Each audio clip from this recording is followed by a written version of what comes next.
আসসালামু আলাইকুম বন্ধুরা, আশা করি সবাই ভালো আছেন। আলিমন্দ গো ফেসবুক পেজ এবং ইউটিউব চ্যানেলের পক্ষ থেকে আপনাদের সবাইকে জানাচ্ছি আন্তরিক শুভেচ্ছা। আর আমি আপনাদের সাথে আছি মোহাম্মদ আব্দুল আলিম। আজকে যে বক্তব্যটা আসলে নিয়ে আসছি সেটা হচ্ছে যে আমাদের বাংলাদেশের প্রেক্ষাপট নিয়ে, বিশেষ করে আমাদের বাংলাদেশের রাজনীতির প্রেক্ষাপট কোন দিকে যাচ্ছে, কিভাবে যাচ্ছে, বা আমরা কার হাতে আমাদের নেতৃত্ব তুলে দিতে যাচ্ছি, বা কে আসলে বাংলাদেশের পরবর্তী প্রধানমন্ত্রী হচ্ছেন, কে বাংলাদেশের পরবর্তী রাষ্ট্রপতি হচ্ছেন, এটা কিন্তু আসলে আমাদের মনের ভিতরে আলাদা একটা জল্পনা কল্পনা শুরু হয়ে গেছে। তা আমরা এই জল্পনা কল্পনাটাকে আসলে একটু বাস্তবায়ন করার জন্য, বা একটু আপনাদের ভিতরে একটু কিউরিসিটি জাগার জন্য আসলে মূলত আমার ভিডিওটা করা।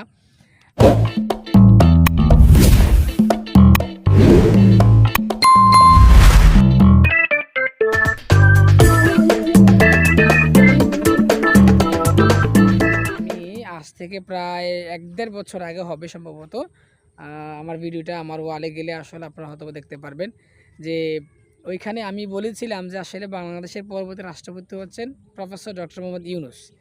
তো আমার এই ভিডিওটা আসলে আমি করার পরে আমার বিশাল পরিমাণে একটা সাড়া আমি পাই। বিশেষ করে আমার ইউটিউব চ্যানেলে এটা প্রচুর পরিমাণে হিট করে, এবং কি এটা আমার ফেসবুক পেজেও হিট করে।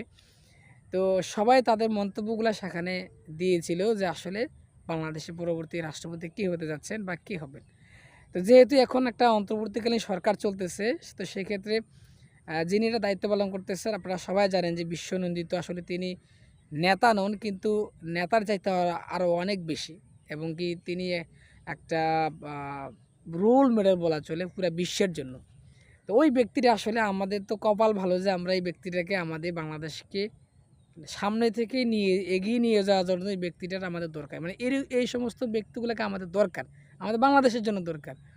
তো এখন আমি যেই বক্তব্যটা বলবো সেটা হচ্ছে যে আসলে এই ব্যক্তিটাকে এবং কি তারেক রহমানকে নিয়ে একটা বক্তব্য প্রচার হচ্ছে, এবং কি প্রত্যেকটা গণমাধ্যমকে আমি দেখলাম যে আসলে তারা এই জিনিসটাকে প্রচার করতেছে।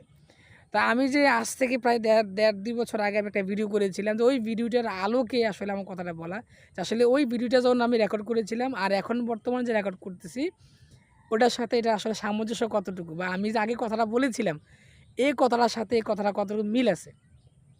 আমি ওই সময়টাতে যে বলছিলাম যে আমাদের বাংলাদেশের পরবর্তী রাষ্ট্রপতি হচ্ছেন প্রফেসর ডক্টর মোহাম্মদ ইউনূস।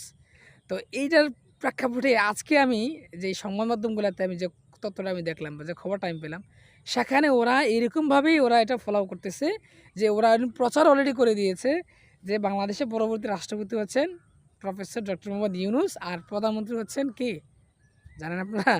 প্রধানমন্ত্রী হচ্ছেন তারেক রহমান।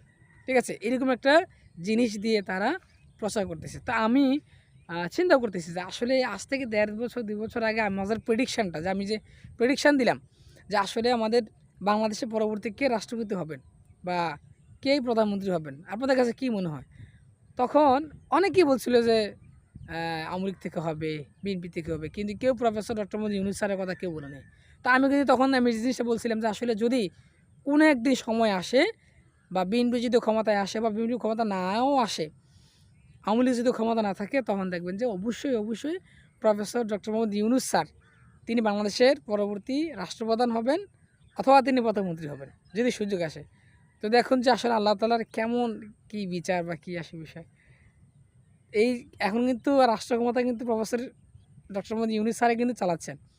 আর যে খবরটা আমরা দেখতে পাচ্ছি যে আসলে মানে সবচেয়ে বেশি মানে বাংলাদেশের যে বিদদের মধ্যে বা অন্যান্য সিভিলিয়ানদের মধ্যে যারা সুশীল সমাজ আছে, তাদের মধ্যে থেকে সবচেয়ে বেশি আকর্ষণীয় নাম হচ্ছে professor doctor Mohammad Yunus sir. কারণ এই ব্যক্তিটা যদি আসলে আমাদের বাংলাদেশের সামনে থাকেন, তাহলে আসলে আমরা পিছিয়ে পড়ার কোনো সুযোগ নেই। আমরা মনে হয় না যে আমরা পড়ব। আমরা চাই এই প্রফেসর ডক্টর মোহাম্মদ ইউনূস স্যারের হাত ধরে ওনার নেতৃত্বে আমাদের বাংলাদেশটাকে এগিয়ে যাক। আমাদের যে এত ছোট ক্ষুদ্র একটা রাষ্ট্র এবং কিন্তু গরিবই একটা রাষ্ট্র, আমাদের রাষ্ট্রটাকে যেন স্যার একটু গুছিয়ে দেন, পরিপাটি করে দেন। আর প্রধানমন্ত্রী কে হবেন না হবেন এটা আমাদের কনসার্ন না। আমরা চাই যে আসুক, ভালো জনেরাই আসুক, ভালোভাবে তারা দেশকে নেতৃত্ব দিক এবং কি তার দেশ পরিচালনা করুক। কিন্তু আর এই যে professor doctor Mohammad Yunus sir, উনি যেন আসলে মানে মানে সর্বসম্মতিক্রমে তিনি যেন রাষ্ট্রটাকে পরিচালনা করেন। আপনারা অনলাইন পোর্টালগুলোতে ওইখানে গেলে আপনারা দেখবেন যে তারা কিছু ক্লু দেয় যে আসলে বাংলাদেশের পরবর্তী রাষ্ট্রপ্রধান বা প্রধানমন্ত্রী কাকে চান, তখন তারা স্পষ্টভাবে ওরা উল্লেখ থাকে যে সেখানে তারেক রহমান, প্রফেসর ইউনূস, এমনি এমনি আরও অনেক কিছু নামে উল্লেখ থাকে। তো সেখানে দেখলাম যে প্রফেসর মোহাম্মদ ইউনূস স্যারের ইয়াটাই সবচেয়ে বেশি। আপনি কল্পনাও করতে পারবেন না বা চিন্তাও করতে পারবেন না আসলে কী পরিমাণ মানুষ তাদেরকে পছন্দ করে, এবং কি তারা বাংলাদেশকে যে নেতৃত্ব দিতে চায় সামনে থেকে, বা তারা যে চায়, জনগণ যে চায়, এটা আসলে ওইখানে না গেলে না বুঝতে পারবেন না।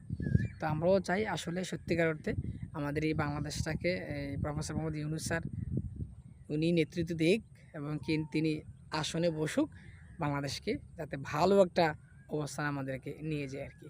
তো বন্ধুরা, সব ভালো থাকুন, সুস্থ থাকুন। আর আপনাদের যদি কোনো মতামত থাকে অবশ্যই আপনারা আমাকে লাইক কমেন্ট করবেন, আমাকে জানাবেন যে না আসলে এটা হচ্ছে না, এটা হবে, তাহলে আমি আরও বেশি রিসোর্স নিয়ে আপনাদের সামনে হাজির হব। আর সব ভালো থাকুন, দেখা হচ্ছে পরবর্তী কোনো ভিডিওতে। আল্লাহ হাফিজ, আসসালামু আলাইকুম।